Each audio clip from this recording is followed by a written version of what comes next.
Not enough to say everybody agrees on Viksit Bharat, but do people agree on what is needed to get there? Fair enough. And if we make a list of what is needed, and on each one of these there's a political objection, and the system say, "Acha bhai, wo to nahi ho sakta," then you must have the courage at the end to say that you're not going to reach there, or go back and persuade people that, look, you got to do this. And I'm the generation kind of which grew up more or less immediately after independence. Okay. And I mean, for us, the economic dimension of independence was economic development. My original idea was to sit for the IAS, which is what even in Oxford, everybody did. I mean, many of the, if you like, more nerdy students did it. But I decided that the IAS is a different type of experience, very valuable, but it's not an experience geared to a specialization. I mean, if you want to serve in India in the administration, it's an ideal. If you want to be an economist, it's not an ideal, because nothing in the system ensures that you will do an economist job. So I said, look, I'll go back into government laterally as an economist, but I must work as an economist first. I mean, it's interesting because it didn't have my signature on it, my name on it. But Ashok Desai, the journalist at the time, he said, look, everybody knows this is written by Montek Ahluwalia. He's not admitting it, so let's call it the M document. So it's Ashok Desai who called it the M document in print. And since then it caught on. I was doing the macroeconomic calculation in Egypt. And we had a wonderful dinner given by the governor of the central bank to the mission. And the chief of mission introduced each of us to the governor. So when it came to my time, he said, this Mr. Ahluwalia from India. And the governor said, India. He said, Raj Kapoor. I said, yes, Raj Kapoor is fantastic. You like him? He said, absolutely. He said, I love his singing. And he burst out into Awara Hoon to Prime Minister Rajiv Gandhi. And VP Singh continued with both B.G. Deshmukh, who was the principal secretary, and me. This was a puzzle, by the way, because after all, VP Singh was very negative about Rajiv Gandhi, all those accusations of corruption and so on. And we were puzzled, both B.G. Deshmukh and I, that we are continuing, because we thought it's normal that when the Prime Minister comes, he brings in fellows who are known to him. You don't get fired, you get put somewhere else, which is perfectly okay. And I said to Deshmukh that, Deshmukh Saab, isn't this a bit odd that he's continuing us, whereas there's been a big political change? And Deshmukh made a comment which I think I mentioned in my book. I loved it. He said, Montek, Delhi ऐसा शहर है, cup बदलते हैं लेकिन चमचे नहीं बदलते. Now, to hear the senior most person in the civil service describe himself as a chamcha, that also gives you a sense of his sense of humor, his humanness, as it were. But also an unfortunate commentary on what the high-level bureaucracy sometimes is. And then Indira Gandhi became Prime Minister. So she was suddenly faced with making this very difficult decision. And she was told that Shastriji had kind of approved it in principle. Okay. Now, to her credit, she called other people outside the government. She called K.N. Raj from the Delhi School of Economics, who was against devaluation. She called Jagdish Bhagwati, also from the Delhi School of Economics, who was for devaluation. Now it's very interesting, my wife Isha was in the Delhi School at around this time. And she was there in the school, but they had no idea that this critical thing of devaluation is something on which the Prime Minister had called two of their professors, K.N. Raj and Jagdish Bhagwati, both of whom had spoken quite forcefully, giving opposite views.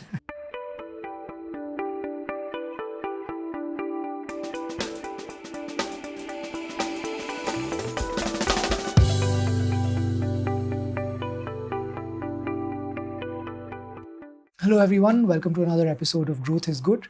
I'm incredibly excited to have with me today somebody who was instrumental in the 1991 reforms, the fundamental reason why India is everything it is today. the 1991 reforms were instrumental in my thinking about the world. And I could not be more pleased to have with us Dr. Montek Singh Ahluwalia. Welcome, sir. Thank you for having me on your show. So, Dr. Ahluwalia, this is a funny question for me to pose to you because I often ask people, what is your personal connection to economic growth? How did you come to realize that it is a thing, that it matters? But with you, I almost feel like the question is the other way around. What is growth's connection to you? Because the 1991 reforms have been so important for India, and you have played such an important role in them. But I'll still start with the personal side of things, and we can move on to 1991 after. Fair enough. You're asking the growth connection to me. Yes. That's well before 1991. I'm the generation kind of which grew up more or less immediately after independence. Mm-hmm. Okay, and I mean, for us, the economic dimension of independence was economic development. So government had laid out ambitious programs, growth, etc. We weren't meeting them. I mean, it was very clear to me when I was, let's say, in university in Delhi in the early 60s, and then went to Oxford in 1964, that, in the immediate post-independence years, we did reasonably well. And there weren't any other great examples of countries doing well. But, from the second plan onwards, sort of late 50s onwards, basically our economic performance really wasn't up to scratch. And we were very aware of it. And by the way, at that time, even internationally, the focus was that we need to pay more attention to doing things better. It wasn't a focus that, look, we're basically working with a system that is wrongly structured. Too much control, too much restriction of the private sector, too much closing off of the economy, too much reliance on import substitution, too much reliance on the public sector. This was not the dominant theme. But, since I wanted to work on economic development, my original idea was to sit for the IAS, which is what even in Oxford everybody did. I mean, many of the, if you like, more nerdy students did it. But, I decided that the IAS is a different type of experience, very valuable, but it's not an experience geared to a specialization. I mean, if you want to serve in India in the administration, it's an ideal. If you want to be an economist, it's not an ideal, because nothing in the system ensures that you will do an economist job. So I said, look, I'll go back into government laterally as an economist, but I must work as an economist first. But how did you even come to this realization that working as an economist is what you want to do? Well, because throughout my student years, we were very keen that the country should develop. And in those days, the definition of development was you must raise GDP. I mean, frankly, our GDP was pretty low. And it was quite obvious to us that saying I want to raise GDP or GDP per capita was pretty much the same thing as saying I want to eliminate poverty. Because at the level of income we had then, no amount of redistribution would have affected poverty. Okay? There's a separate issue that as GDP per capita rises, will it be well distributed? That didn't come into even international focus until the 70s. Right. But in the 60s, the dominant thing was India should develop. India has slowed down. Other countries are now doing much better. I mean, East Asia and these countries were doing much better. So we said, look, that's what I want to do.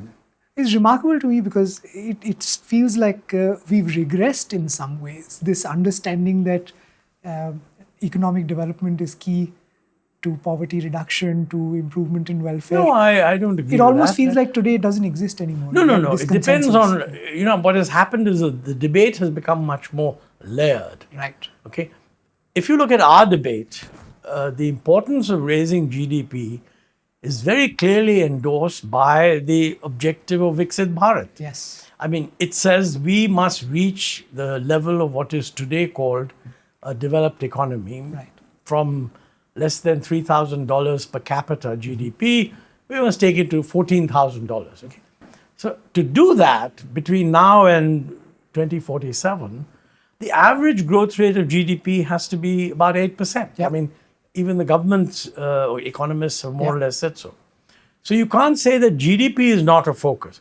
But the argument is that it's not enough, okay?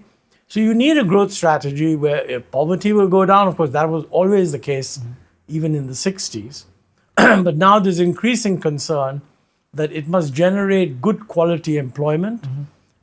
There's no assumption that automatically it'll happen. Right. Because you could have a growth of GDP based on very capital intensive, high skilled technologies, leaving 70% of the population out. That's not good enough. There's concern about gender equality. I mean, women must benefit, Right. which is important, but relatively recent. There's concern also about environmental protection. There's no point having GDP growth if in the process you ruin your forests, you pollute your rivers, pollute your waters, etc., etc. Right. So the objective does not, in my view, in any way dethrone GDP, but it transforms it into a multi-dimensional objective. Right. Now, I think where we are failing is we're not translating from these objectives to specific policy options that we have to adopt. Right. That's very difficult. I mean, it's difficult all over the world. Yeah. But I think we need to do more work. And I think our political process should focus on those policies. Fair It's enough. not enough to say everybody agrees on Viksit Bharat, but do people agree on what is needed to get there? Fair enough. And if we make a list of what is needed, and on each one of these there's a political objection, and the system say, "Acha bhai, wo to nahi ho sakta," then you must have the courage at the end to say that you're not going to reach there, or go back and persuade people that, look, you got to do this. And I hope that that's the approach we will follow. Right. Absolutely. So I jumped you ahead of your story. You were saying in the 60s when you had just decided. Yeah, to become I mean, an you know, economist, very early I decided that there's no point just immediately going back and becoming an economic advisor. I mean, development is taking place all over the world. Right. And at that time, the World Bank had started recruiting economists, okay? And that was attractive. Now, to be fair, it was also attractive because of a very nice salary. So but you know, it combined, I mean, I wasn't just driven by salary because I was offered a very attractive job in a multinational corporation based in London, which said, look, we'll send you to India and this and that. No, I'm not interested in that. In a way, the World Bank job looked like a good salary, which it was. But more importantly, it offered an approach, an opportunity to observe development in other countries. So I thought, let's go there for 3 or 4 years and then come back. But 3 or 4 years become 10 years because I met my wife, Isha, there. We met, we got married, had a kid. You know, these things, you don't anticipate them, they happen. But fortunately, she was just as convinced as me, in fact, maybe even more, that she wanted to go back. And her concern was she didn't want to bring up her children abroad. I mean, if you want your kids to be Indian, you better bring them up in India. Otherwise, it's ridiculous to bring them up abroad and somehow expect. So we were both very keen to come back. And she didn't want to join government. She wanted to do research on development, hoping that that will influence policy. I got an opportunity to come back when I was remotely interviewed as considered for the job of economic advisor in the finance ministry. And so we moved back. And Isha took up a job in a research institution. Right. But in that time that you were at the World Bank, and you said you went there to study development across the world, is there anything that sort of stands out to you as things that you took away from? Yeah, many things actually, because there were lots of interesting demonstrations of what works. I worked, for example, on Turkey for a while and visited Turkey. And one of my bosses was a Turkish economist who later became deputy prime minister. These guys had a very good understanding at the time that India is a comparable economy, also engages in planning. They were also doing something similar to us, more public sector. They also had the same problems. Public sector is difficult to ensure efficiency. Right. We think they'll generate profits, but actually they generate losses. So it was interesting to see how Turkey is coping with that. On the other hand, you had Malaysia. Right. And Malaysia didn't believe in the public sector. But they were very concerned that the Malays should have a real share in the economy because all the economy was dominated by the Chinese, who were a minority community but historically had controlled business. So they introduced all kinds of affirmative policies which would encourage the Chinese to collaborate with the Malays, which they did. And they did quite well. And they also had a focus that the small farmer agriculture, dominantly Malay, producing rubber, should be given full support. You know, I also went to Egypt, which was very similar to us. In fact, the wonderful demonstration of soft power of Bollywood, because I was doing the macroeconomic whatever calculation in Egypt, and we had a wonderful dinner given by the governor of the central bank to the mission. And the chief of mission introduced each of us to the governor. So when it came to my time, he said, this Mr. Ahluwalia from India. And the governor said, India. He said, Raj Kapoor, you know. I said, yes, Raj Kapoor is fantastic. You like him? He said, absolutely. He said, I love his singing. And he burst out into Awara Hoon. Oh my God. And a few lines. Great example. This would have been something like mid-70s. Okay.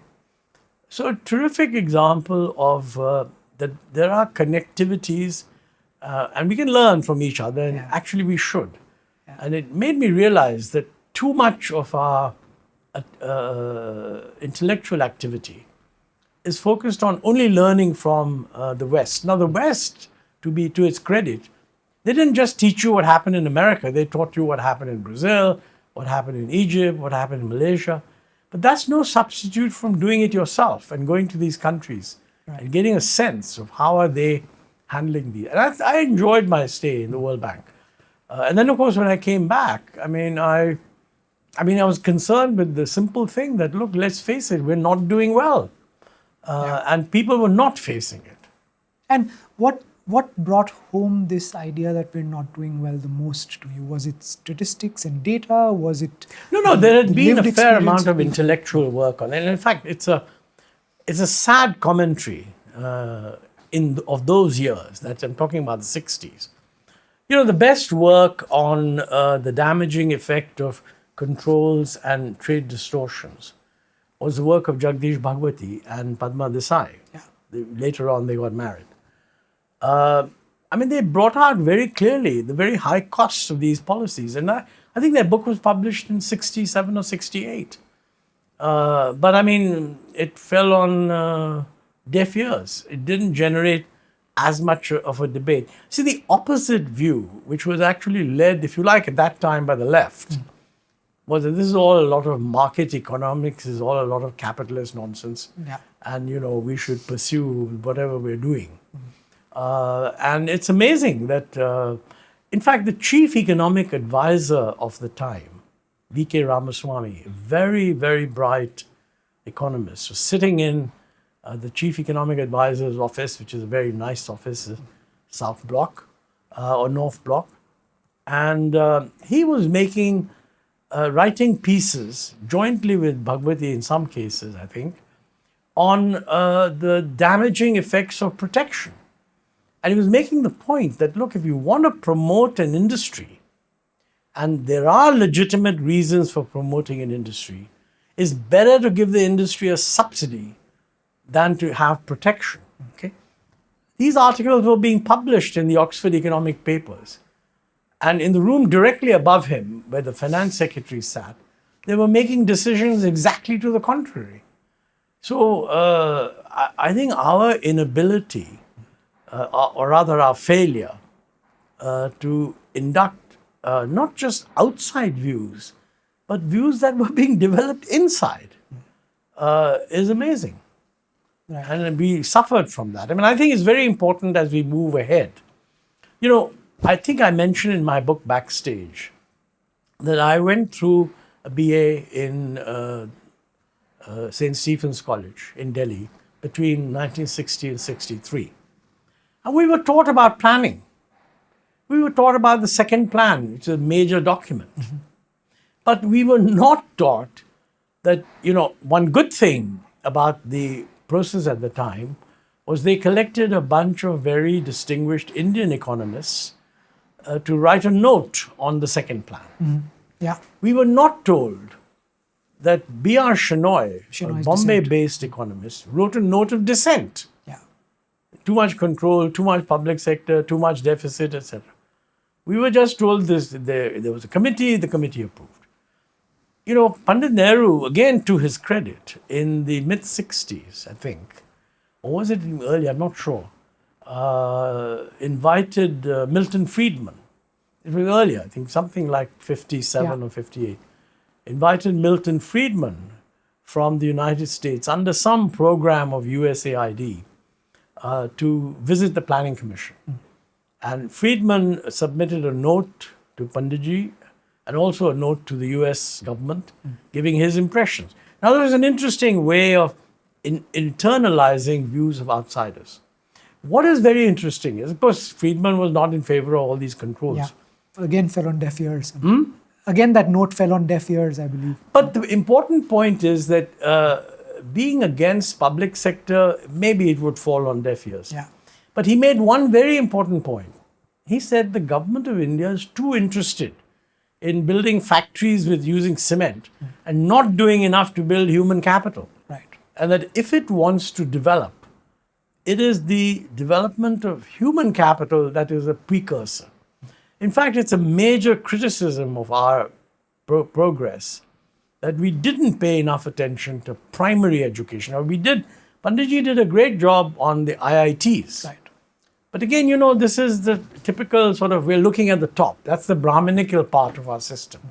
We fail to realize that at the lower level, we didn't have adequate even literacy. Yeah. And even today, functional literacy is not good enough. Okay.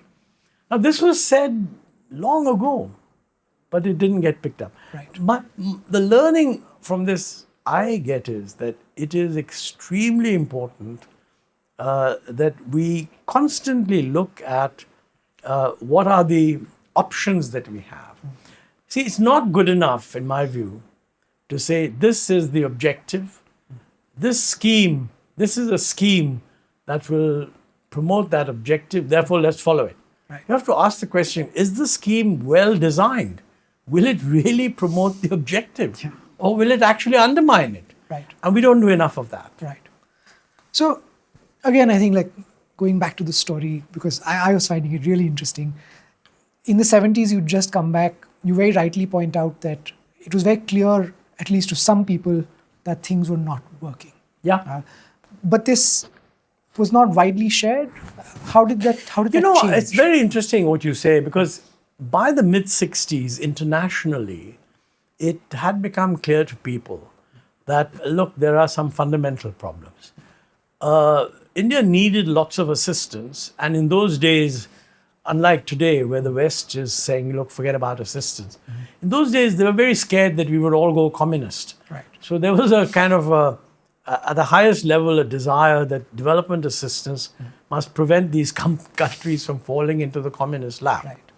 And the World Bank sent a mission to India, headed by Bernie Bell, the agricultural economist from America. But it's a very broad-based mission, which included lots of experts, including, I think, Ian Little. And, these guys analyzed the functioning of the economy, and they made a list of things that were wrong. And that included, excessive focus on import substitution, which was going to have a damaging effect. Right. The Bell mission was sort of meant to introduce a set of reforms which would actually, if you like, facilitate the flow of money. Right. And one of the key recommendations, obviously, was devaluation. And that was recommended. And when it came time to negotiate money, I think by then Shastriji was Prime Minister, and he had been told that, look, we can get a lot of money. Otherwise, we are really in a crisis. Right. Get a lot of money, but we have to do some reforms. Right. And this is what the World Bank is saying. And many of our guys thought that these were good reforms. So Shastriji was persuaded that, yes, we must do this. Tragically, he died, as you know, in Tashkent. And then Indira Gandhi became Prime Minister. So she was suddenly faced with making this very difficult decision. And she was told that Shastriji had kind of approved it in principle. Okay. Now, to her credit, she called other people outside the government. She called K.N. Raj from the Delhi School of Economics, who was against devaluation. She called Jagdish Bhagwati, also from the Delhi School of Economics, who was for devaluation. Now, it's very interesting. My wife, Isha, was in the Delhi school at around this time. And you know, she was there in the school, but they had no idea that this critical thing of devaluation is something on which the Prime Minister had called two of their professors, K.N. Raj and Jagdish Bhagwati, both of whom had spoken quite forcefully, giving opposite views. Okay? And Mrs. Gandhi took the decision that, yes, we must devalue. Okay? Now, what went wrong with that was that we did devalue, but I'm afraid the Americans undermined the whole thing by not releasing the American part of the assistance, mainly for political reasons, because we were opposing them in Vietnam. Right. So while the package of liberalization had been more or less agreed, I don't know whether it would have been well implemented, but it was agreed. The US sort of backed off its commitment. And I think that was a very important factor which led Mrs. Gandhi to distrust, American and Western assurances. Right. Because, she had stuck her neck out on devaluation, Right. which is a highly controversial thing, not just in India, it's controversial everywhere. Okay? And these guys had backed off. And as a result, some of the early liberalization measures that were taken were actually revoked. Right. Because the logic was we can afford the liberalization because there's more money coming. But if the money is stopped, then the argument, actually the truth is, my view, if the money stops, you have to do more, not less. It becomes more important to do Exactly. less, yeah. In fact, this issue came up with VP Singh later on. I was special secretary to Prime Minister Rajiv Gandhi, and VP Singh continued with both B.G. Deshmukh, who was the principal secretary, and me. This was a puzzle, by the way, because after all, VP Singh was very negative about Rajiv Gandhi, all those accusations of corruption and so on. And we were puzzled, both B.G. Deshmukh and I, that we are continuing, because we thought it's normal that when the Prime Minister comes, he brings in fellows who are known to him. You don't get fired, you get put somewhere else, which is perfectly okay. And we said, I said to Deshmukh that, Deshmukh Saab, isn't this a bit odd that he's continuing us, whereas there's been a big political change? And Deshmukh made a comment which I think I mentioned in my book. I loved it. He said, Montek, Delhi ऐसा शहर है, cup बदलते हैं लेकिन चमचे नहीं बदलते. Now, to hear the senior most person in the civil service describe himself as a chamcha, that also gives you a sense of his sense of humor, his, if you like, his humanness, as it were. But also an unfortunate commentary on what the high-level bureaucracy sometimes is. Well, maybe, but the key point I want to make is that before Rajiv Gandhi left office, we had warned him that, look, the balance of payments is in bad shape. Right. Because the fiscal deficit was going up, more military expenditure was, and he did want to have one. Maybe that was necessary, but our view was that whatever is necessary, you shouldn't let the fiscal deficit deteriorate. Do something else, right? And the balance of payments was under difficulty. And when he left, along comes VP Singh. He's also briefed that the balance of payments is in bad shape. You have to do something. And we said, look, signals we get are that the IMF is quite willing to provide you the assistance that will enable you to make a more easy transition. But then you have to go to the IMF, which is a huge kind of, in those days, regarded as a political liability. Right. So, in the middle of a debate, VP Singh came out of the parliament to his office, and I was hanging around the office as most civil servants do. And he said, come in, have a cup of coffee. So we were having a cup of coffee. So he said, Montek, tell me honestly. I mean, he knew that I knew the fund very well. Tell me honestly, do we have to go to the IMF? And I said, that's what the IMF is for. And I mean, you're members of the IMF, and the idea is when we're in difficulty, we should borrow, as long as what they're suggesting is reasonable. And I think what they're suggesting is reasonable. Mm-hmm. So my advice is we should. But then I said, look, I realize that you have political problems. But please remember, if you don't go to the IMF now, you should be willing to do more than what the IMF would ask. Because what the IMF is doing is getting you to do things which enable you to adjust over a 2 or 3 year period. If you want to adjust within 1 year yourself, it just means you have to do more. Right. So, But that didn't happen. He didn't make a decision. Yeah. I mean, he resigned in November. Right. And Chandrasekhar came in. He also negotiated with the IMF. But he also realized that he was in a minority, right, supported by the Congress from the outside. He would have had to devalue.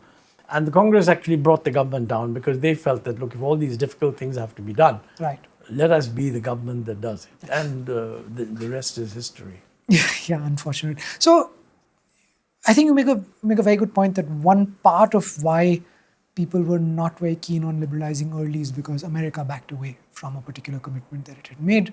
But is it also fair to say that there was not a broad coalition that agreed that these reforms were required and that built up in that gap from 70 to 90? I think that's fair. And the reason for that is really the following. On the one hand, the big intellectual divide in the country was between the left and the right.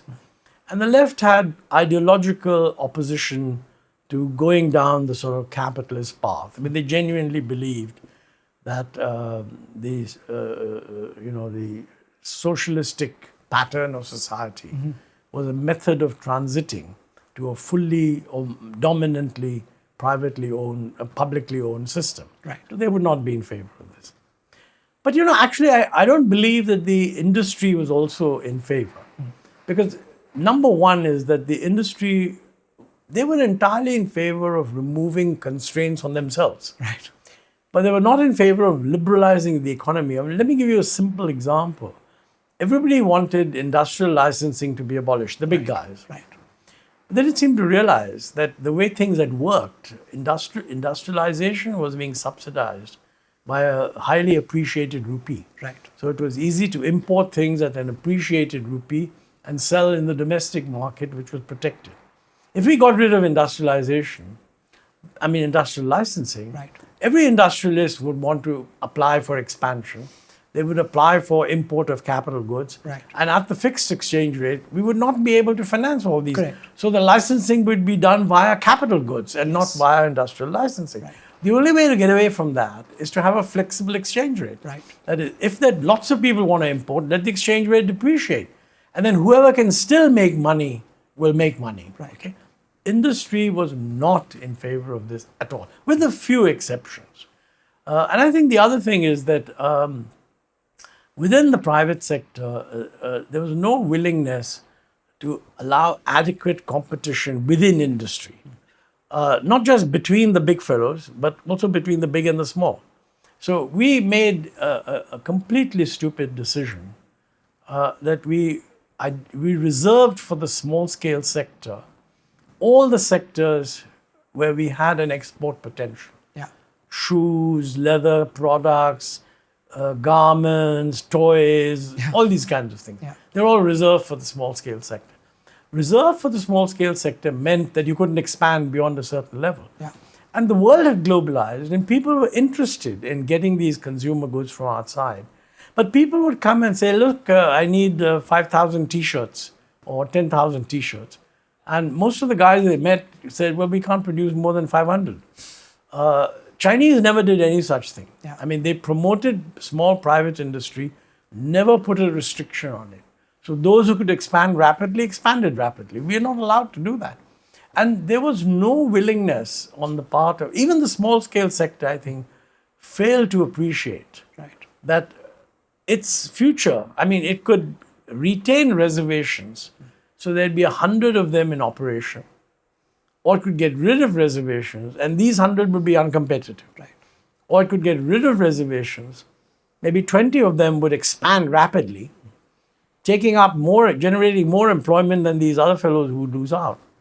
But as a result, they would become world-scale presence, high competitiveness, etc., etc. Yep. There was no willingness to do that. Creative destruction is not something that is easily understood. Yes, I think that's a very, very important. But anybody who believes in the market and believes in technology must also believe in creative destruction. Yeah, absolutely. Mind you, creative destruction means the destruction of a particular form. Yes. It doesn't mean destruction of industry. Exactly. So you'd lose some jobs, but you might gain more jobs. Yeah. And you're seeing that debate today in AI and other things, or robotics and this, that, and the other. Absolutely. So how did we go from this position where there was reasonable opposition to, and I mean, you saw this firsthand backstage, what was that process like from the 70s to 89, 90? Well, how did you bring that I coalition? tell you, once again, VP Singh comes into the picture. VP Singh, when he became Prime Minister, visited Malaysia for the Commonwealth Heads of Government meeting. I think it was in 1989 or something, or maybe early 1990. He sort of said to me that, look, he'd visited Malaysia. He said, I'm really impressed with Kuala Lumpur because I came here in 1973 when I was Deputy Minister for Commerce, and it was a sleepy, very provincial town, and now it's really a metropolis. And I said, sir, you're absolutely right, because I was the Special Secretary, and these foreign visits, one of the main advantages of it is that you get to meet your bosses in an informal manner and chat. And I said, I used to come here from the World Bank in 1973. And I was also struck by the fact, very sleepy. And so he said, how have they done it? So I said, they've done it because they've done reforms, and we haven't. So he said, you do me a paper. Now, this was fortuitous because in the election which had taken place, which brought him in, B.G. Deshmukh had said to me that, look, Rajiv is trying to do all these things. And, it should be said to the credit of Rajiv Gandhi that, he was the first person to talk about taking India to the 21st century. Right. He was the first person to talk about the importance of the Indian middle class as a consumer base. Right. And also in his first speech in Parliament in 1985, he made a very important point. He said, look, how do we expect to be competitive if we are working with systems which are 20 years out of date? Now, I have repeated this point in many podcasts, so I don't mind doing it in yours because the viewership is different. See, prime ministers had frequently recognized that we have problems. Famine hai somewhere, poverty hai, unemployment hai, ye, wo. No prime minister had said before that we are working with a system that's out of date. Everybody had said that a failure is a failure of implementation. Right. Okay? But I think he was not able, he was unable to convert this insight into an effort at systemic reform. Right. Now, why that is so is a much longer story. But to my mind, when B.G. Deshmukh asked me to write this paper, I had in mind that, look, the Prime Minister had said the system is wrong. And since then, we've dealt with silos. I mean, the system is wrong as producing very low export growth. So you tell the Commerce Ministry to do something about it. Now, the Commerce Ministry will only look at the instruments that it has. Right. If the problem with exports is the exchange rate is overvalued, Commerce Ministry is not going to come back and say, change the exchange rate system. That's the Finance Ministry. Right. And so on. So I said, look, we need to take a comprehensive look. So I produced a paper for VP Singh, which I was very pleased that he said, look, let it be discussed in the Committee of Secretaries. So it was, everybody got a copy. This is it the was M not document? signed. Yes, this is the M document. I mean, it's interesting because it didn't have my signature on it, my name on it. But Ashok Desai, the journalist at the time, he said, look, everybody knows this is written by Montek Ahluwalia. He's not admitting it, so let's call it the M document. So it's Ashok Desai who called it the M document in print. And since then, it caught on. I mean, I was very struck by the fact that when it leaked, that was another very important thing, that it leaked. Because, governments tend to be secret, but actually they shouldn't be. In my view, it's a good idea to, it's after all just a discussion paper, Right. It shouldn't have been marked secret. It leaked, printed all over, huge discussion in debate. And I was very struck that many people, the left generally criticized it. There's a World Bank influence thing. Right. Which I've always, by the way, resented because it was influenced by an intellectual development that was largely indigenous. Right. The World Bank jumped into it later. It's true that the World Bank said these things, but Bhagwati and company was saying it well before. And our friend, Shenoy. Yeah. And as a matter of fact, the license permit Raj criticism, it originates from Rajaji. Yeah. He is the one, when he left the Congress party, he said, we didn't get independence from the British in order to become British Raj, in order to be subject to a license permit Raj. Yeah. So frankly, I used to be very irritated with many people say, "Arey, ye to World Bank hai." And that continues till today. I see some people even today ascribing credit for the reforms to the IMF and World. And I'm It's like, completely no, stupid. Yeah. I'll comment on that if you like. Please. But the critical point that I made in this document was that we need to take a systemic view. Right. And we also need to look at what's happening in the world. East Europe has given up communism. Yes. The Soviet Union gave it up in 1991, Yes. which was December, after this paper was leaked. The world's changed and we are out of line. China had given it up.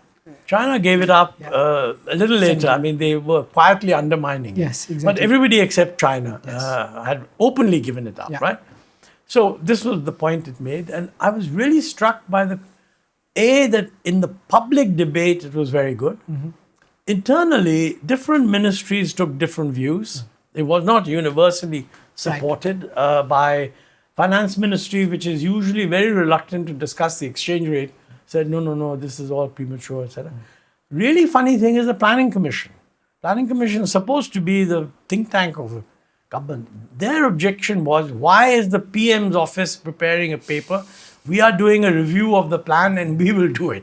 So purely sort of, don't tread on my toes, etc. Anyway, VP Singh, of course, didn't do anything. Resigned, Chandrasekhar came. I think Dr. Manmohan Singh had seen the M document, that's what he has said. He, before he became finance minister, spoke on the same lines in Bangalore, that we need basic changes in 6 or 7 areas, okay? And I think when Narsimha Rao appointed Manmohan Singh to handle the crisis, that was a really fortuitous decision. Because he could have had the normal sort of political person there. Right. He had been advised, as it happens, by Naresh Chandra, the then cabinet secretary, one of our best civil servants ever. Right. He said, look, we're going through a real crisis. We had all briefed Naresh on how serious the crisis was. We're going to need international assistance. You need a finance minister who knows these institutions.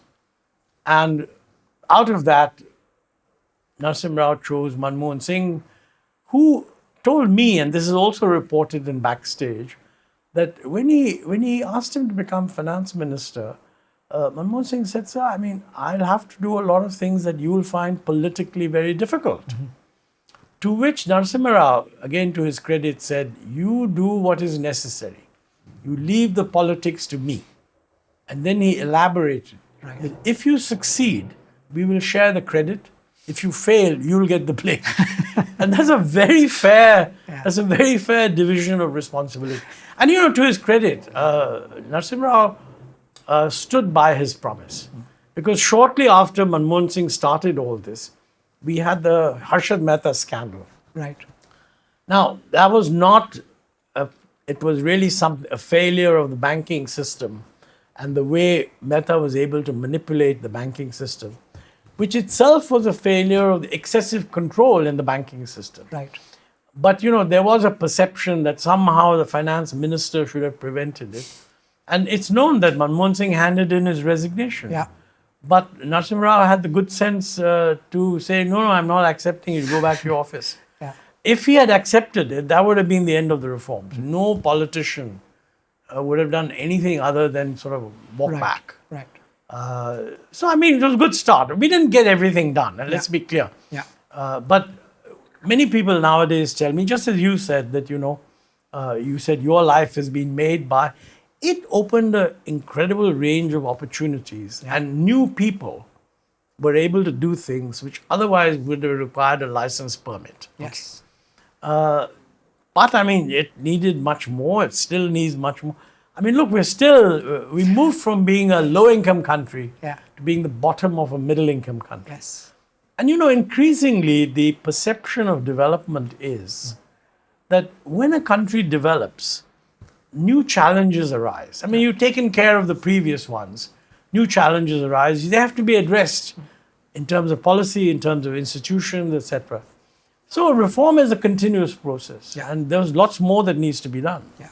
And let me ask you a little bit more, because you very rightly say there's a lot of reform left, but as someone who works on trying to get reform done, many a times it feels almost impossible. The vested interests added against reform, the status quo bias, the sort of concentrated costs and diffuse benefits, all of these problems exist. How do we build that coalition of reform? How do we convince people reform is necessary? That's something that you did for 20 years, and that's what happened in 91. So how did it happen? I mean, now that I'm out of government and retired and quite happy just to think, I've been talking to friends and so on. And this is not a problem that can be solved just by economists, right? Or even bureaucrats. The political scientists have an interesting concept called the Overton window, named after some guy. And the Overton window is defined to be the thing that defines the range of possible options. And it can move over time. Yeah. But whatever's not in the Overton window isn't going to get done. Right. Okay? So, to my mind, the most important thing at any given time is to define the Overton window before you, which would vary from country to country, and say, look, this is within the Overton window. So let's put this on high priority. You know that there's something else which today will not be acceptable.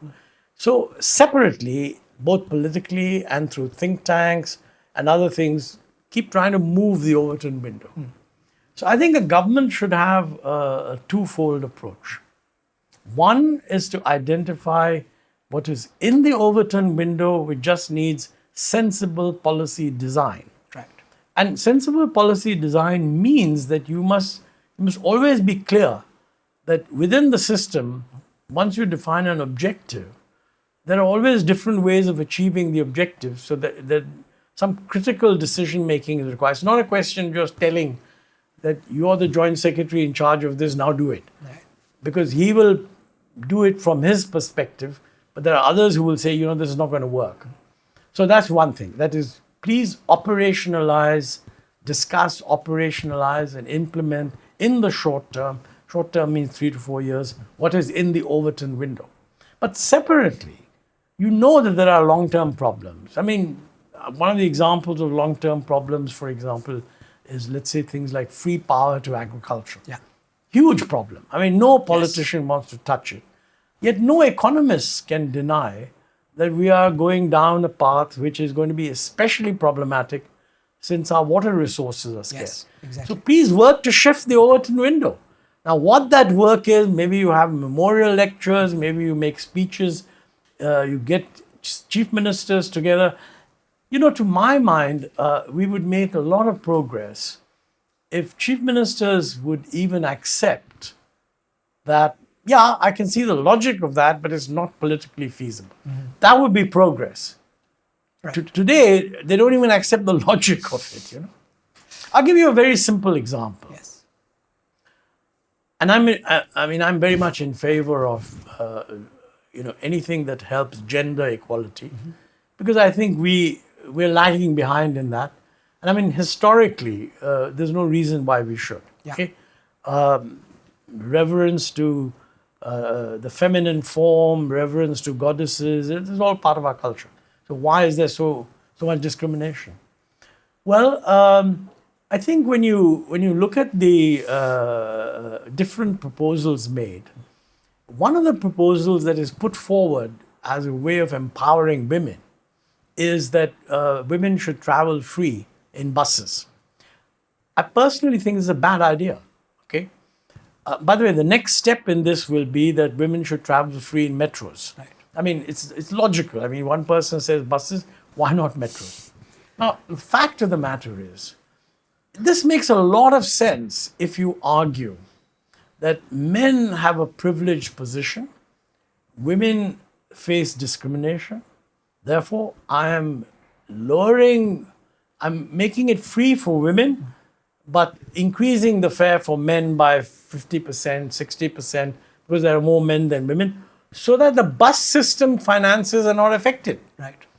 If you don't do that, and nor provide explicitly for a subsidy that will cover this thing, all that's going to happen is that the bus system will lack money, repairs won't take place, buses will break down more often, and God help us if the same thing happens to metros. So everyone suffers. We will run into a much worse transport system. Right. Now, I give lectures occasionally, and in universities and so on, and I ask students that, look, this has been and this is not a party specific proposal. All parties are doing it everywhere. Okay, Yes. I say the point. Look, what do you think? Is it a good idea? And invariably, every woman and some men also raise their hands. So then I pose this question to them, and they haven't thought about it.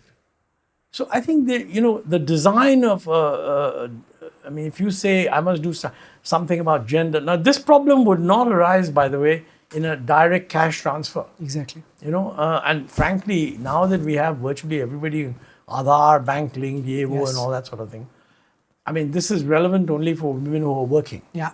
So you could have a program that says, woman of this age to that age, whatever it is, you give us direct transfer. Broadly, almost all of our social protection schemes are extremely distortionary, and these problems. Yeah, no, you're absolutely right. I mean, I think we need to.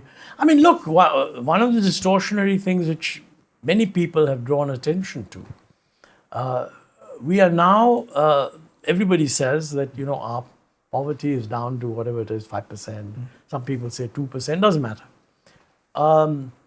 Even if it's not 5%, maybe you have to make allowances. Sure.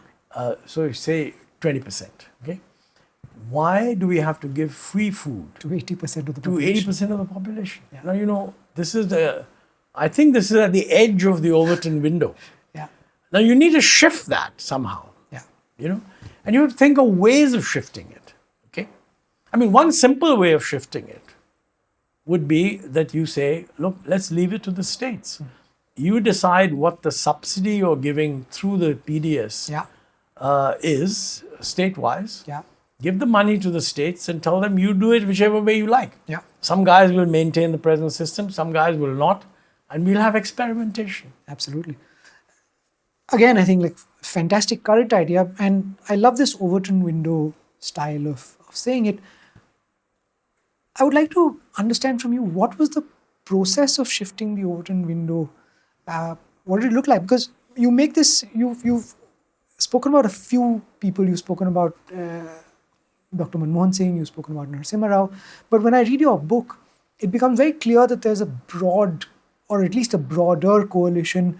There's A.N. Verma, there's Rakesh Mohan, there's Shankaracharya. There's a whole bunch of people who you have as allies. Very top. Look, at the political level, Narsimha Rao, Manmohan Singh, Chidambaram. Right.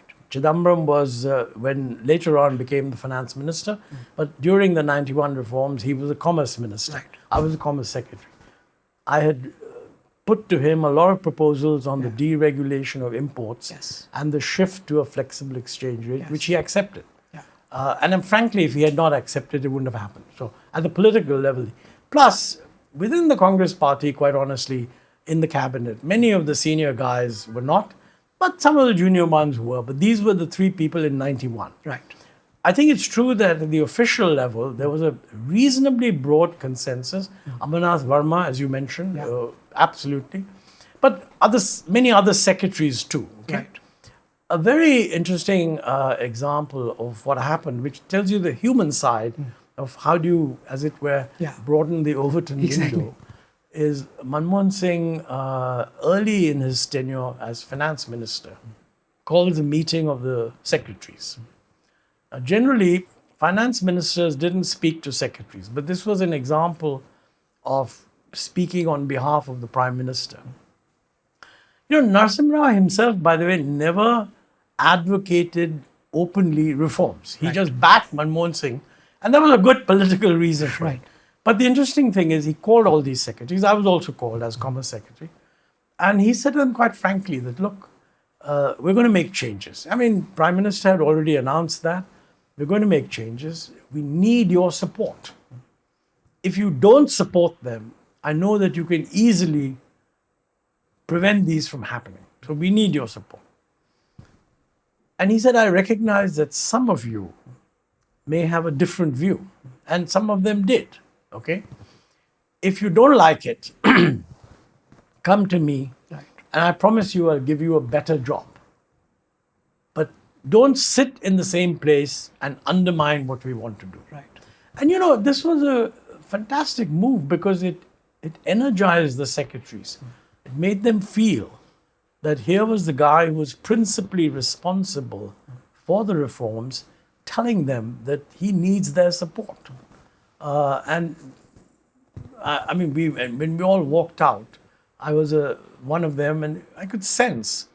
I mean, I was in favor of the reforms anyway, but many of the ones who maybe were not that much in favor saw the point and liked being talked to and explained and so on. And you also talk about how you spent, when you joined the service, you spent a lot of time talking to people, persuading them, sometimes getting them to see your ideas as their own ideas. And that was a big way in which you got Well, that's what you have to do. Exactly. Normally. Right? See, I think there's a big difference between economic advisors and the functional officers. Right. And I think we had, therefore, a broader range of activities.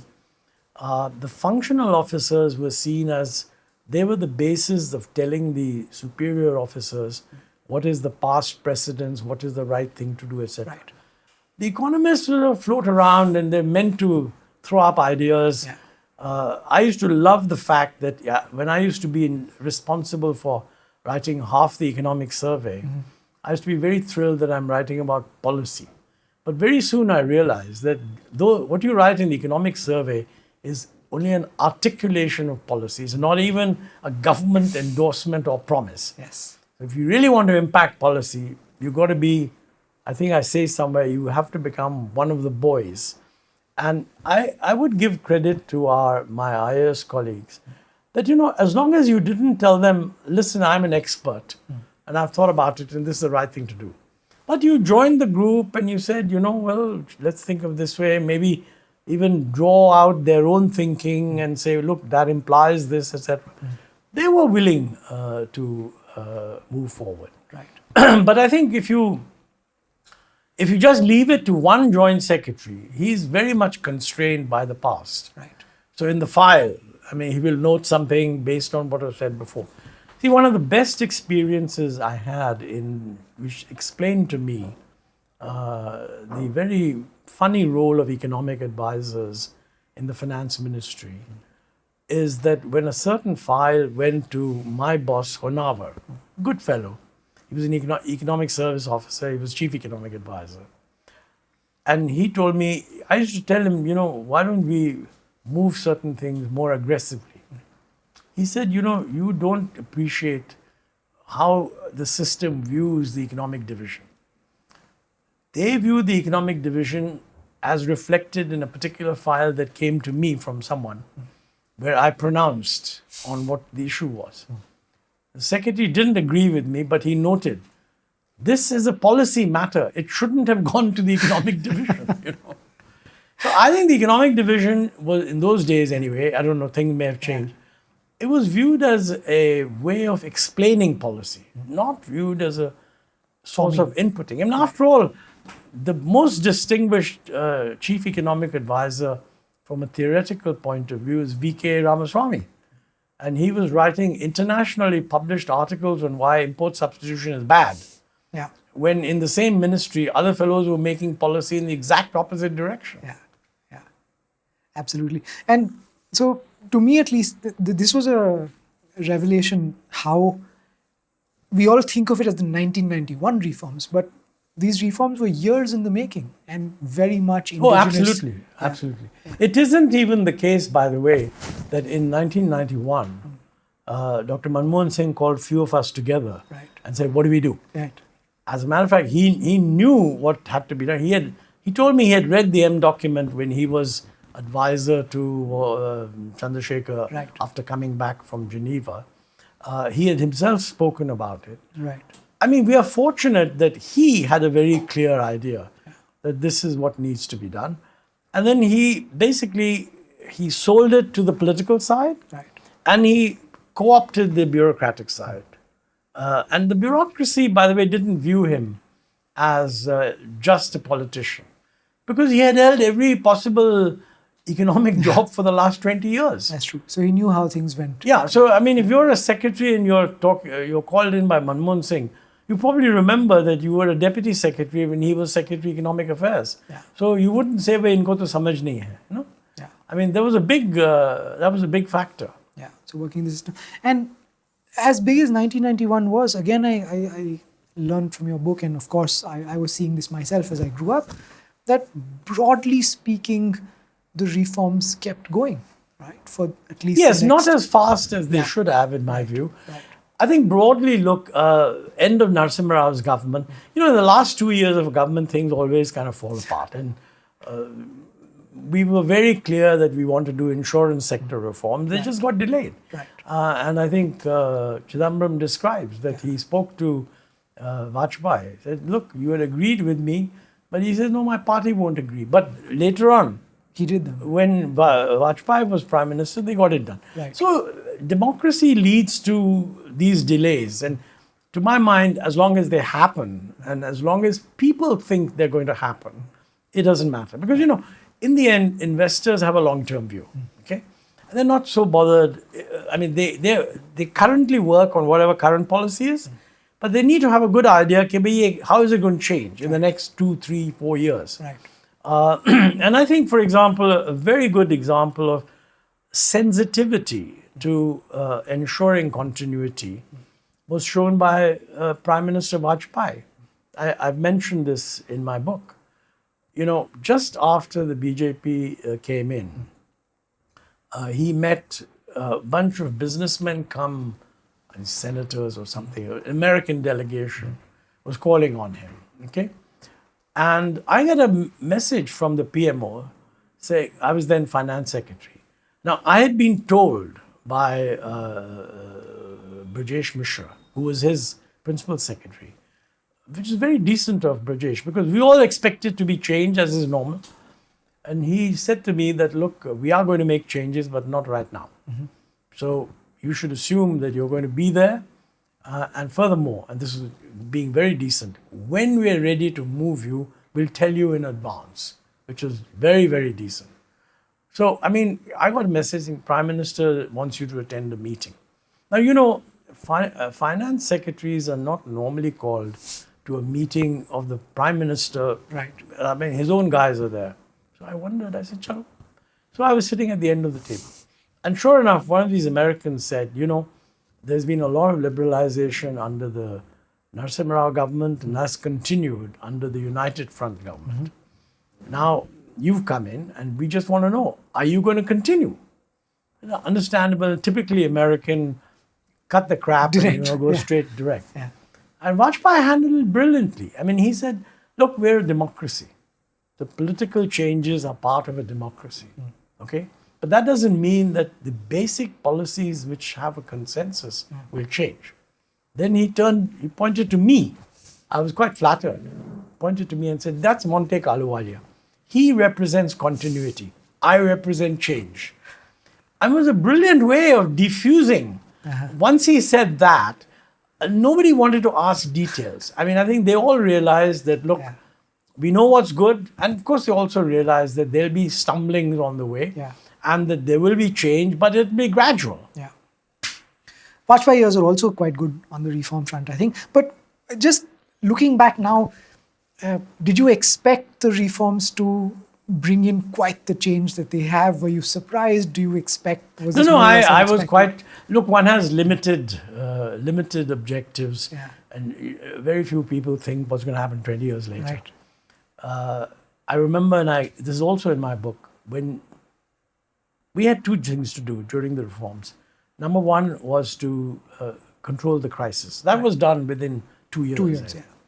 But the other was to continue the reforms, which we knew were being done gradually. Right. And there's a lot that need to be done there. So at the end of the last meeting of the India Development Forum in Paris, when we officially told the IMF, told the 8 guys that we are not going to ask for any more IMF assistance. You know, originally the belief was that we would need 2 stages of IMF assistance. A first stage of 2.5 years or something, and then another one under another window, which existed. Then we told them that, look, things are under control now. We will not need the second stage. And we felt good about it. So we were walking back to our hotel after the meeting. And I recall, I mean, N.K. Singh, who was then the Joint Secretary in charge of the World Bank, and Shankaracharya, who was the Chief Economic Advisor. We were walking together. And I said, doesn't it feel good to have got out of the clutches of the IMF, although they were quite helpful to us, which they were, by the way. And Shankaracharya said, yeah, Montek, but listen, we went to the IMF in 81, and we went to the IMF again in 91. So I wouldn't be surprised if you go back to the IMF in 2001. So I said, you know, if we continue the reforms, which we are doing, I don't think we'll go back in 2001. And Shankar said, are you willing to bet on that? Now, you know, I regret, and I say this in my book, that I'm not a betting man. I said, no, I'm not going to place any bet. I wish I'd placed a bet, because clearly it would have been a modest bet, like a really good dinner somewhere nice. But I think the reason we didn't go back is because of the reforms. Yeah. There was a consciousness that you cannot let the fiscal deficit deteriorate. There's a consciousness that you must become competitive. There's a consciousness that you must attract foreign inflows, private inflows. And all of that led to many other reforms. And that is why we had no problem. I mean, a lot of people criticize us for the 2013 taper tantrum. You know, when Bernanke said that, look, we're going to tighten up liquidities too loose, and 4 or 5 countries experienced an outflow. And we were even described as one of the fragile 5 by my good friend Ruchi Sharma. Okay, I told him it was a premature judgment on his part. And the good news is that it was tough. Reserves were falling. We were quite determined to fix the problem. We did fix the problem. We did not reverse, we did not impose any controls. We allowed the exchange rate to depreciate, which was sensible. But then we took care of the fiscal deficit at the same time. And as a result, I mean, the thing stabilized relatively quickly. And we haven't, it's now 2025, and we haven't been years, to the IMF in 35 years. And that's a very low bar. I mean, not having been to the IMF is true, but look at the range of things the reforms have accomplished for India. Yeah, absolutely. Absolutely. Poverty rates have fallen. I mean, all these people who say the reforms were done by the IMF, they should have the courtesy to say that we thought so. But actually, India unleashed a constituency for reforms, which clearly has stood it in good stead. One counterfactual I often tell people is there are any number of countries that go to the IMF in crisis. Very few of them reform and sustain that reform. It's I think that's fair. I think that's totally fair. Yeah, it's very rare. That was a fascinating story, but now we're in the present. You've already told us a little bit about what you think about where we are, but what do you see as the unfinished agenda for India? What's in the Overton window? What's outside the Overton window? Well, what do we have to get done still? That's a very, both a tough and an interesting question. Okay, where are we now? I think most people think that we are, if everything doesn't change, we are on a track of 6.5% growth. You can say that's very good because it's faster than other developing countries. Equally, you have to ask yourself, is that the original, the target. So if you compare that with the target which is implied by Viksit Bharat 2047, that should be 8%. Okay? Yes. And furthermore, to have an 8% average over a 22-year period in which your level of development is going to increase, you must plan for a decline in the rate of growth. Yes. So really, where we should be today should be between 8.5 and 9 if we're going to average 8 over the next 22 years. Because this can't be sustained for so many, it'll go down. Yes. So is 6.5 consistent with our target? No. And that gives you a range of what is it that we need to do. The problem, however, is that we're not in normal times. I mean, the world's changing and there's uncertainty. I mean, if we knew how the world is changing, we would be able to plan for it. Right. But there's so much uncertainty currently, particularly with these Trump tariffs, etc., that you just have to recognize that you have to plan for the worst and hope for the best and plan for the worst. Right. But isn't it? Let me just please. Yes. Elaborate that a little. I think there are 4 or 5 changes that are taking place, some of which are based on geopolitical decisions and some of which are exogenous and unavoidable and will affect our long-term trajectory. On the ones that are geopolitical, is simply the United States is redrawing what it thought, what it itself designed as a global system of rules. I think it's a system that worked very well. I don't think that what is being done will necessarily be good for the United States, but you have to let the United States decide that because it's their choice. Main problem at the moment is uncertainty. We just do not know. I have no idea on August 1 what the tariffs will be, these reciprocal tariffs. So uncertainty, that's point number one. Second point is that there's one thing that's certain is that if the US continues to be, if you like, idiosyncratic in making its own decisions, is the rest of the world also going to be idiosyncratic, or is the rest of the world thinking that, listen, we need a set of rules to govern trade, in which case we should at least join that group and hope that the US will ultimately join the group. I'm of that view. Right. So I'm very much in favor of what we are doing, which is FTAs with the UK, FTAs with EU. Right. And I personally think we should also have FTAs looking east. It could be that China is a problem. I mean, we have both security concerns and also concerns about the way its economy functions. But other than China, we should be perfectly happy to join. And I've been of the view that in order to demonstrate our seriousness on that, we should join the comprehensive, progressive trade partnership, which is held by Japan at the moment, includes Korea, includes a couple of Latin American countries and some other, Australia and so on. I think we should join that. They are not part, China is not a member.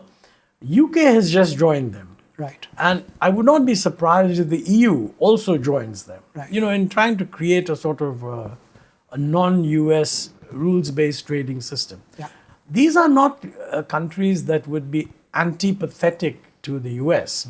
They would be saying, look, we want a rule-based system. Please join. And so the invitation to the US should be open. If they join, it will hugely strengthen it. Let them decide that on their own. Right. But this for us is a short term. This is something that we could well be deciding in the next 2 months. Right. Okay. So this is on trade. On the other big source of change is climate change. That is a huge problem. It's not something we can solve. It depends on how the world cooperates. It's not cooperating well. So we must assume that we are headed to 2 degrees plus. Sure. This will be very damaging for India. Therefore, we need to take advanced action to limit that damage. And that requires much stronger action on conserving water, making sure that if the distribution of rainfall becomes unpredictable, excess rain doesn't just go out into the sea, and you have a whole lot of things you have to do to increase the likelihood of seepage of this water into our underground aquifers. Right. Afforestation, blah, blah, blah. We also need to hugely strengthen our agricultural research to essentially develop the kind of varieties which would be sensitive to and respond to the temperature and climate changes that are expected. Right. I'm not a scientist, but it's more than just sort of telling people. I think if we want to do that, we will have to revamp our agricultural research system, which has actually fallen into quite a bit of disuse. Right. So the whole climate change thing, linked to that climate change thing, is also the shift to renewable energy. I mean, at the moment, I don't know, 70% of our electricity comes from coal. Right. We have the net zero target that the Prime Minister has announced by 2070 means that this should go down to zero or something like that by 2070. This means that we're going to move into greater reliance on renewables. Now, of course, there's lots of problems with renewables, like, variability, intermittency, and you can solve that through batteries, etc. Yes. So you need to have a plan that will do that. But more important than that is that, when supply becomes variable, price has to also vary. Absolutely. This requires a complete rethinking Absolutely. of the electricity regulatory, price regulatory system. I don't know who's doing it.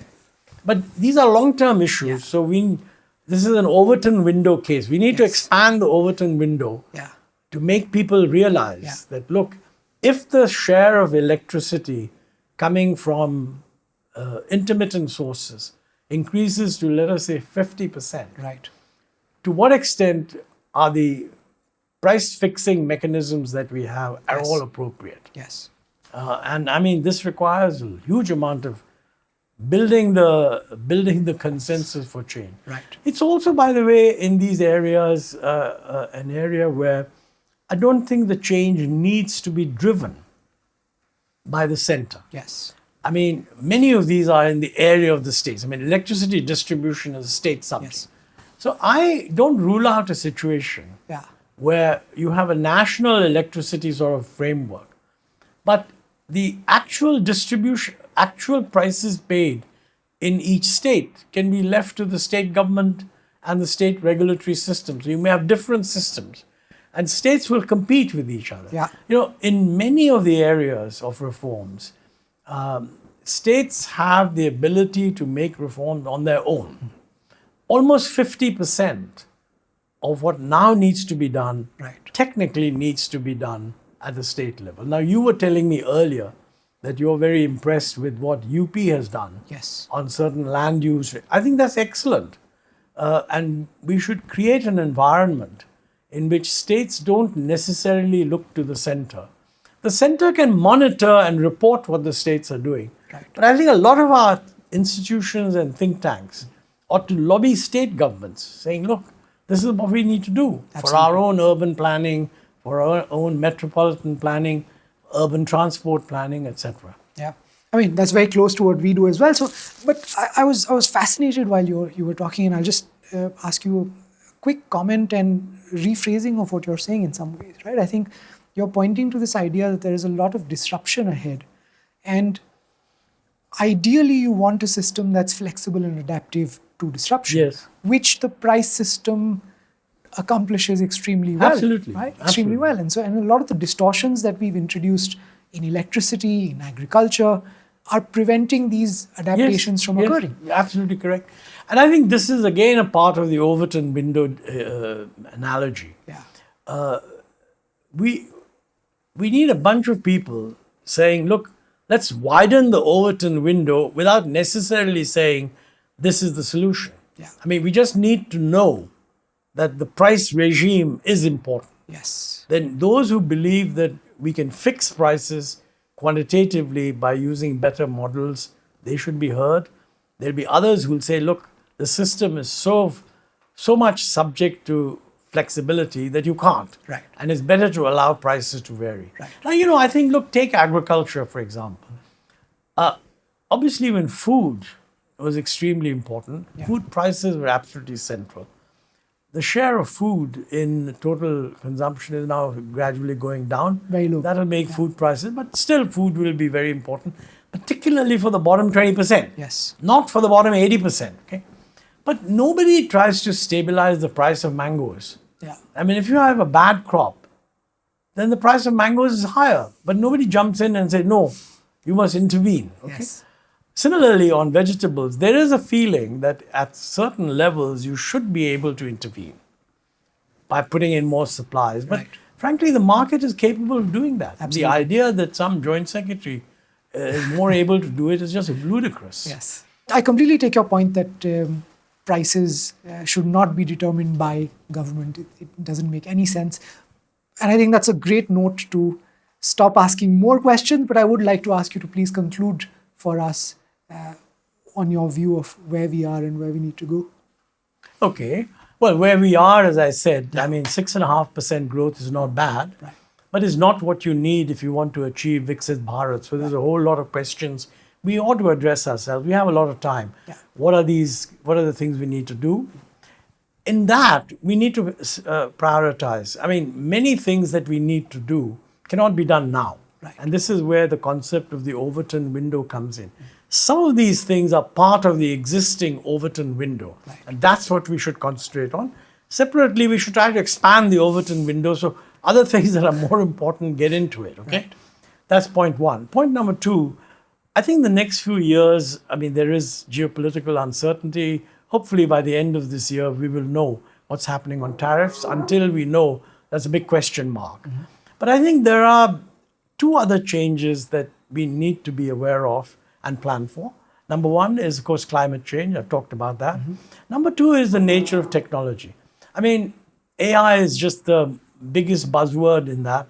But I think it's very clear that Industry 4.0 and the whole bringing in of foundational new technologies that will improve productivity, this is going to pose major challenges. I think there's too much focus in India now on whether we are a leader in AI. I mean, that's a wonderful thought, and good luck to our IITs. Maybe if we support them, they'll make us leaders. But you know, if these things are going to improve productivity, the important thing is to absorb it into our industry. And there's not enough focus on that. And my impression is that our industry is only just beginning to absorb it. Whether we can achieve the productivity gains of this new technology is going to be a function of how broadly it gets absorbed in the existing larger industries. Now, this is going to create a problem because it will get absorbed more in the larger industries and some of the middle guys will be left out. So it creates that distributional danger of a foundational change of technology which favors some parts of the economy and leaves others out. We need to be very careful to see, not to keep it out, but to make sure that those outside the set of large industries that also could benefit are assisted to incorporate it. All of this, by the way, is going to create a real problem, not just for us, but the whole world, on employment. I mean, the old idea that lots and lots of productive employment of a standard, predictable, formal sector type is going to get created. So young people, when they finish universities, will get jobs. I think this is not going to be the world of the future. And I think we need to prepare our younger people for a more uncertain world and get away from the idea that, you know, the best fulfillment of their hopes is to get a steady job which with promotion moves them all the way up. The truth is they're going to have many more jobs than their parents did, and they need to be flexible, and they also need to be continuously reskilling themselves. It's only those guys that will actually end up doing well. But all of this doesn't get away from the fact that if we don't average 8% growth, we won't generate the employment we need. All this demographic dividend will not achieve its hopes if we don't jack up growth as much as we need to. I can't think of a better message on which to end this podcast, Dr. Ahluwalia. Thank you so much for joining us. It has been a pleasure. Thank you. Thanks very much. Thank you.